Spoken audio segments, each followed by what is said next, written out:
ఇప్పుడు ఈ రోజుల్లో ఎక్కువ వింటున్నాను సార్ మ్యూజిషియన్స్ విషయంలో కాపీ ఎక్కువ జరుగుతుంది. కాపీ రైట్స్ అని ట్రోల్స్ కూడా ఎక్కువ అవుతున్నాయి. కాపీ క్యాట్ అని అయ్యి పేర్లు పెట్టి ట్రోల్ చేస్తున్నారు. ఆ రోజుల్లో ఎలా ఉండేది సార్? మీ దగ్గర ఎలా ఉండేది? ఇప్పుడు కాపీ మేము ఇన్స్పిరేషన్ తీసుకున్నాం. మేమే కాదు, నాన్నగారు తీసుకున్నారు, ఘంటసాల గారు తీసుకున్నారు, అందరూ ఇన్స్పిరేషన్. ఎస్డి బర్మన్ గారు తీసుకున్నారు, ఆర్డి బర్మన్ గారు తీసుకున్నారు. అందరూ ఇన్స్పిరేషన్ తీసుకుని చేసిన పాటలే. దాని అంత మాత్రం నాకు కాపీ అని వస్తేట. ఇప్పుడు పేసిన అన్ని పోయినా మాకు ఒకటో రెండో కాపీ చేస్తాం. ఎందుకు కాపీ చేస్తాం? మన తెలుగు బాగుంటుంది, ఒక కొత్త ఫ్లేవర్ ఉంటుంది, తెలుగు ఆడియన్స్ కూడా వినిపించాలి అన్న ఉద్దేశంతో కదా.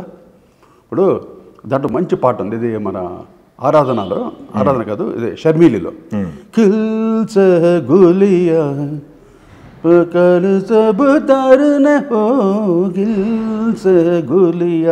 ఎస్డి బర్మన్ గారి పాట. దీన్ని తమిళ్లో చేశారు, టీవీ రాజు గారు చేశారు పాట. సేమ్ కాపీ కొట్టారు. కాపీ అంటావు దాన్ని. అంత మంచి పాటని తెలుగు వాళ్ళకి ఇవ్వటమే ఒక వరం. అది తమిళియన్స్కి ఒక వరం కదా అది. లేకపోతే హిందీలోనే ఉండిపోద్ది ఆ పాట. అలా ఇంగ్లీష్లో కొన్ని పాటలు మనకి దగ్గరలో ఉన్న పాటలు కొట్టాము, సూపర్ హిట్ అయింది. ఇప్పుడు ఐఎమ్ వెరీ సారీ ఉంది కదా, దాంట్లో షకీరాది కొట్టాను. క్యాచీ బిట్ అది, ఇన్స్పిరేషన్ తీసుకున్నాం. పాట అది కాదుగా.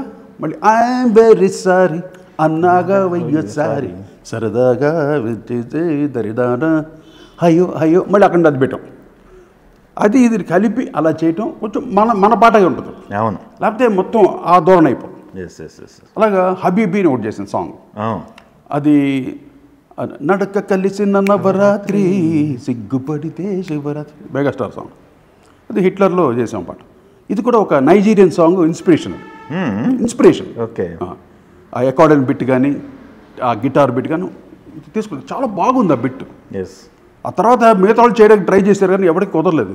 అసలు ఆ పాట ఉండిపోయింది. మీ మ్యూజిక్ కదా, చిరంజీవి గారు, రంభ ఇద్దరు పర్ఫార్మెన్స్, ఆయన కొరియోగ్రఫీ కూడా లారెన్స్ ఫోర్.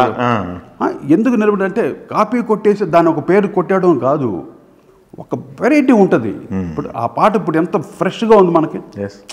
మనం చేయొచ్చు కానీ అంత ఫ్రెష్నెస్ ఏదో కొత్తగా ఉంటుంది కదా అని, అది మెగాస్టార్ మీద బాగుంటుంది కదా అని ట్రై చేసాం. అది ఇప్పటికీ నెంబర్ 1 సాంగ్ ఇప్పటికీ. ఆఫ్ కోర్స్ ముఠా మేస్త్రి, ఈ పేటకి నేను మేస్త్రి నెంబర్ 1 మాస్ సాంగ్ అది అసలు కదా. ముఠా మేస్త్రి ఆ పాటలో ఒరిజినల్, ముఠా మేస్త్రి ఒరిజినల్ బాబు. అది కూడా కాపీ అని పోతాం. కాపీ అంటే ఇన్స్పిరేషన్ తీసుకుని చేసింది ఇవి. మీకు యాక్చువల్లీ ఇంకోటి విషయం ఎవరికి తెలియదు, ఇప్పుడు చెప్తున్నా, మళ్ళీ మీ ఇంటర్వ్యూలో చెప్తున్నా. చెప్పండి సార్. అమ్మ బ్రహ్మదేవుడు ఉంది కదా, అది పల్లవం అంతా మాదే. బూమ్ పాచ్ ఇవన్నీ మాదే. దాంట్లో ఇంకోటి డంగడ డంగ్ డంగ్ డంగ్ డంగ్ డంగ్, ఈ బిట్టు ఒక ఇది నైజీరియన్ది ఒక సాంగ్లో బిట్ ఉన్న బిట్. అది బాగుందా లేదా, మనకు అందంగా ఉందా లేదా, అది చూడాలి. కానీ ఎక్కడ కాపీ కొట్టేసి ఈడేదో పెద్ద ఐన్స్టైన్ లాగా ఏదో కనిపెట్టాడు, వీడు కనిపెట్టి ఒక్కొక్కరు మెసేజ్ పెడతారు. పిచ్చర్ కొడుకు ఎందుకు అది. అది ఆ పాట అందంగా ఉందా లేదా, నువ్వు ఎంజాయ్ చేసావా లేదా, విన్నారా, ఎంజాయ్ చేసా, అంతే. అది చూడాలి. కానీ ఇది దీని నుండి కాపీ కొట్టాడు, దీని నుండి కాపీ, ఇదేదో పెద్ద కనిపెట్టేసినట్టు బొంగు కట్టాడు కాబట్టి చాలా చెప్తాం మేము కూడా కదా. అదే మాట్లాడేటప్పుడు కొంచెం ఎవరి మీద ఎవరి దగ్గర మాట్లాడదాం అది చెప్పాలి. వీళ్ళు కాపీలు కొట్టేసి ఇంత తోడం అయిపోయాము మేము, ఇంత మ్యూజిక్లు చేసి వచ్చేసామేంటి. అమ్మ దానికి ఎంత సాధన ఉందరా బాబు, ఎంత సాధన. ఊరికి పాటలు రాసేయటం కాదు, దాని ప్రజెంటేషన్ ఉంటుందండి. అక్కడ వాచిపోతుంది మాకు అసలు ఒక్కొక్క పాటని ప్రజెంటేషన్. ఇప్పుడు సరే, ఇప్పుడు కొదవసం కదా, దాంట్లో చెక్కిలిగింత రాగం ఉందిగా ట్యూను, దానికి ఆ విజిల్ పెట్టు, హార్మోనికా పెట్టు, దాన్ని ఎంత కౌబాయ్ కలర్ తీసుకురావాలి ఆ పాటకి.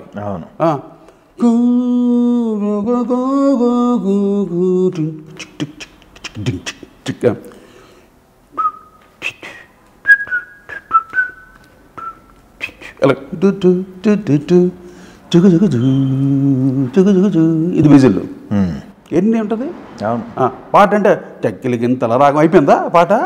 దాన్ని ఎంత అంగులు తీసుకురావాలి అక్కడ. ఇది ఈ ప్రెజెంటేషన్ అనేది చాలా కష్టం. అది ఇన్ని రకాల మ్యూజిక్లు వింటే మనకు ఓహో ఈ టోన్లు ఇలా చేయొచ్చు అలా చేయొచ్చు ఒక అవగాహన వస్తుంది.